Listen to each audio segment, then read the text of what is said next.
Phineas and Ferb is one of those feel-good cartoons that just about anyone can relate to. If you've watched any Disney Channel when you were a kid, chances are you came across this show at some point in time. It involved a seemingly endless summer and two boys who made tons of inventions with the sky as their limit. But today, we're not focusing on those guys. Instead, we're taking a look at the perfect villain behind the show, Dr. Heinz Doofenshmirtz. That's not what you think. Its purpose was to transform my brother the mayor and all of his cronies into a bunch of crying babies. That way I can take City Hall and babies taking candy away from whatever they take candy at.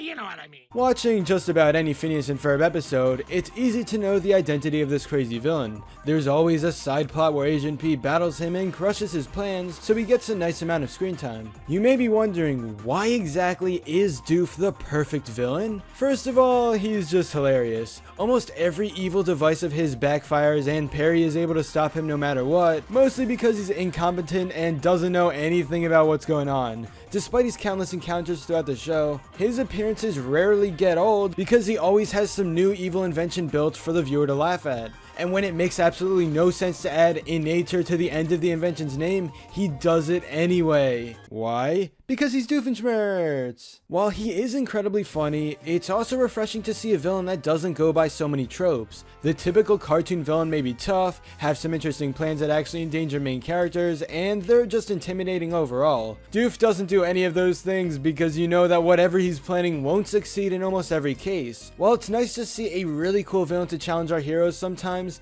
in the case of Phineas and Ferb, it isn't really needed because this Doof stuff is usually just in the B-plot and shouldn't be taken as seriously. Also, when he explains every one of his plans to Perry, he's just breaking so many different tropes as he completely ruins his chance of succeeding, even though he never really learns from the previous encounters. Doof is also a perfect villain for Phineas and Ferb because he's a wacky dude that fits in so well with the rest of the show. It's just hard to imagine an intimidating villain for a bright, happy cartoon like this, mostly because it's a comedy and it's all in good fun. When you see Doof appear on screen, you're not too scared of whatever he's planning, and instead you're just excited to see his wacky hijinks. Another amazing part about his character is that he's actually really well written. This isn't hard to notice if you've seen a pretty big selection of Phineas and Ferb episodes. Despite his hilarious situations at being a villain, Doof actually had a really sad backstory. He never made any friends, his parents didn't care for him, and the world just seemed to be giving him a hard time. Yeah, of course some of those backstory moments were still hilarious, but you can kind of feel bad for him. Knowing that he became a villain because of all the rejection in his childhood and teen years is sad.